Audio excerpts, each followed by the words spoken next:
Hello people, Bob from Bobo2911 here, and we're going to be going over the installation of the Fostech Echo Trigger.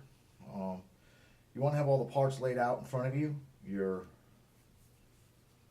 lower, make sure you have all of your trigger mechanisms and everything removed, and pretty much in a stripped condition, somewhat anyway.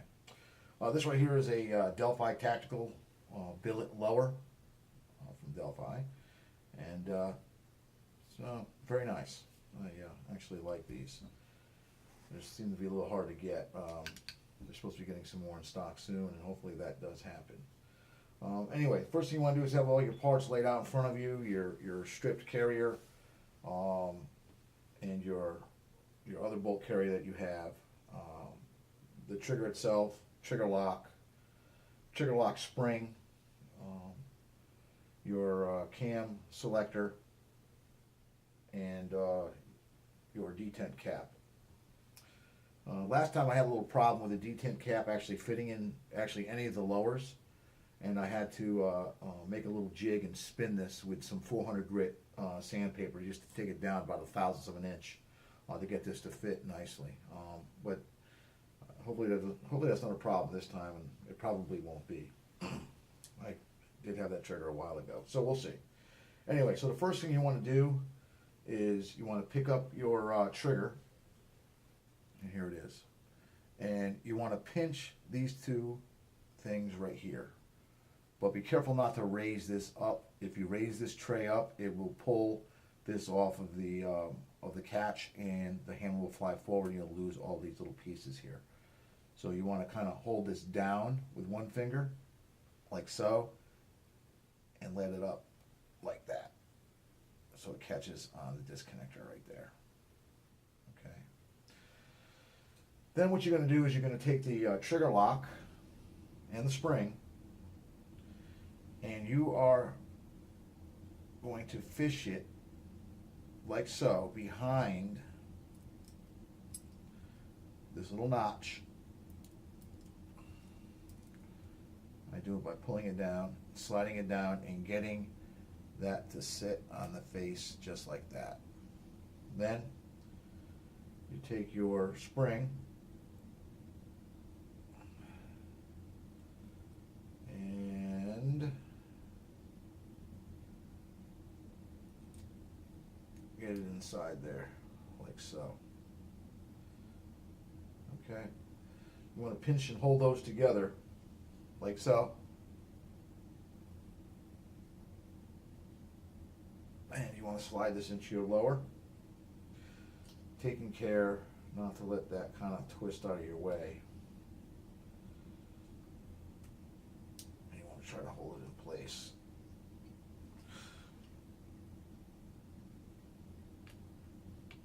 And like so. Okay. You want to take the cam selector, slide it through, and get it through the hole.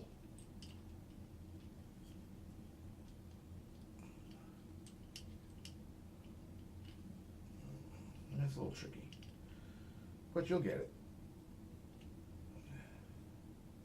You want to get it through the little hole of the trigger lock. Once you do,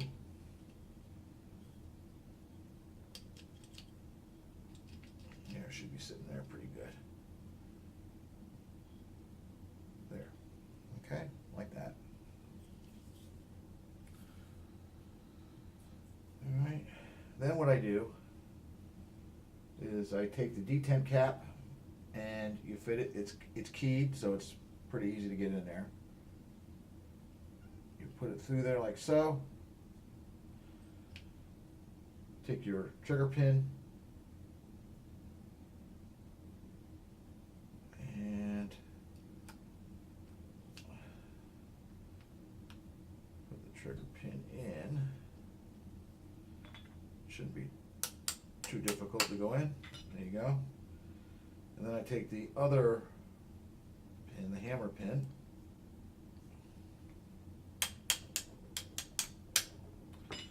and push that through like that.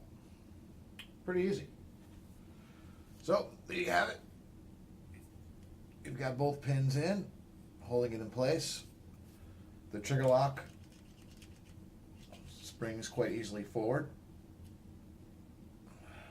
and I like to make sure that this is turning freely, and it is, so it's pretty good. Okay, the ambi safety selector on the right hand side.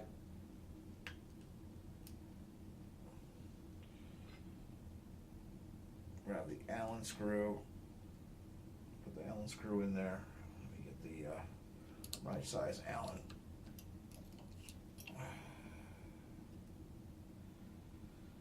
And tighten it now. I don't snug it all the way yet, just a little bit. Kind of make sure that it's functioning, and it is. Okay, once you get that together like that, so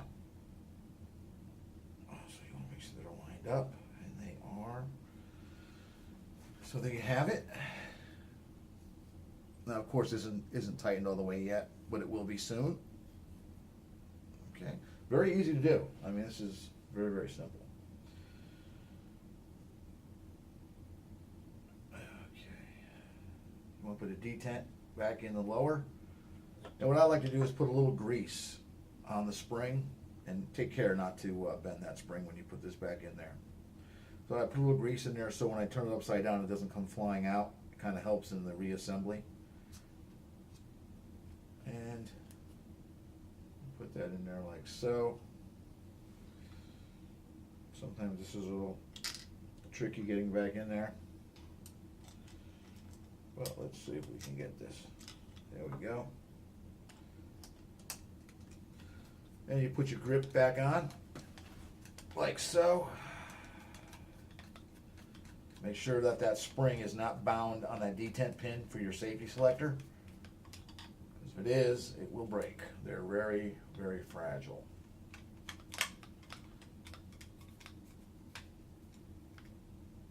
And get that tight.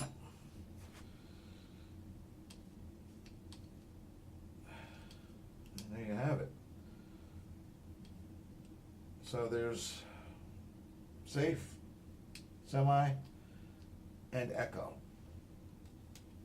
Now let me tighten this down pretty good here.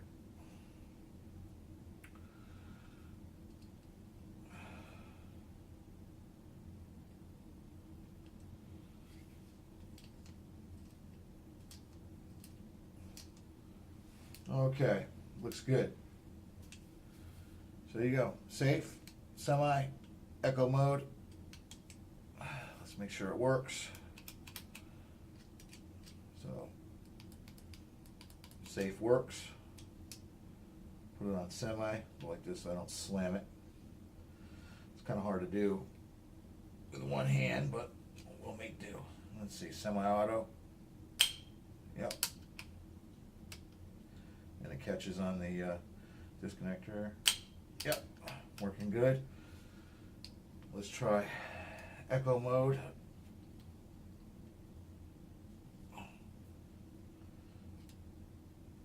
Very difficult to do here. And it releases. So trigger functions pretty good. So that's that part. The next part, what you have to do is you need to get the Fostech Echo trigger bolt carrier, which has the camphor right here. So if you look, this is an M16 bolt, and this is the Echo bolt. Now you can take one of these bolts and camphor these off with a Dremel tool, and just to match this right here, which I'm eventually going to do, and I'll do another video on that. This is a Fail Zero nickel boron bolt, really nice bolt. Eventually I will modify it, but if you look carefully, you can see the differences there. It's got that camphor right there in the end. If you try to use this, you will not be able to close the lower and upper together, because this will be in the way of the trigger lock. So with the camphor on there, you'll be able to close it, and it'll be able to function it properly. Okay, so what you want to do is you're going to want to take your bolt carrier group apart.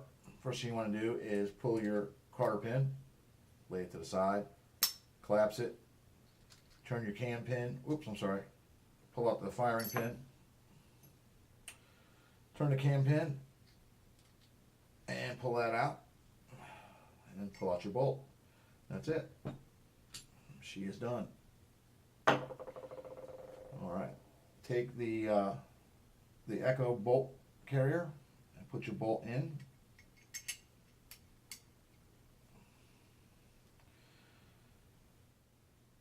Make sure you got it in properly. You want to make sure your ejector is at approximately what is that? 5 o'clock. Okay.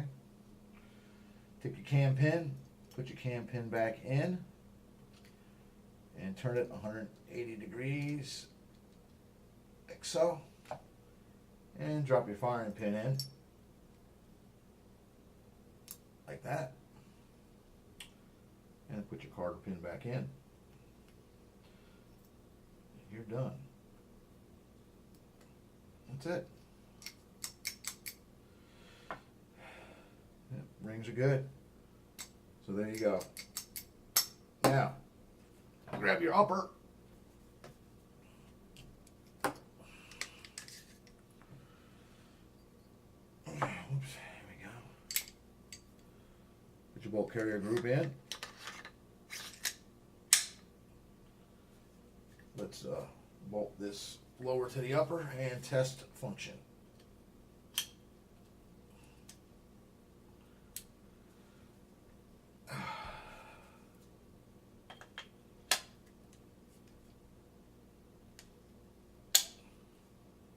Alright, now to close the upper and lower, you need to put it on fire position, hold the hammer down, and hold the trigger lock. Hold them forward, pull the trigger, hold the trigger down so that stays forward, and you're able to close it like so.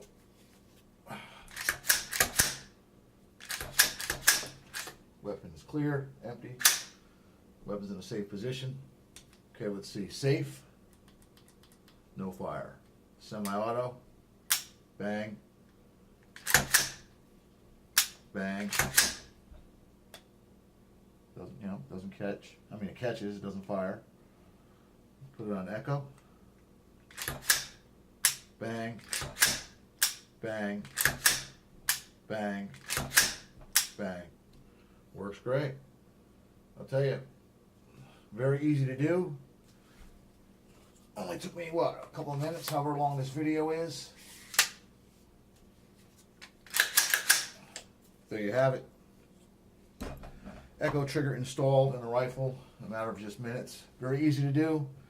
Let me tell you, there's another Echo trigger installed in this rifle. I've been playing around with it. Absolutely fantastic. Love it. The trigger is just great. I also have a Franklin trigger. I actually just pulled it out of that lower, and I'll be doing a review on that as well. But I will tell you that this Fostech Echo trigger is definitely far superior in engineering and ease of installation and use. But that's it for the video. I hope you guys enjoyed it. Be safe. Make sure your weapons are clear when you install these, and have yourself a great day.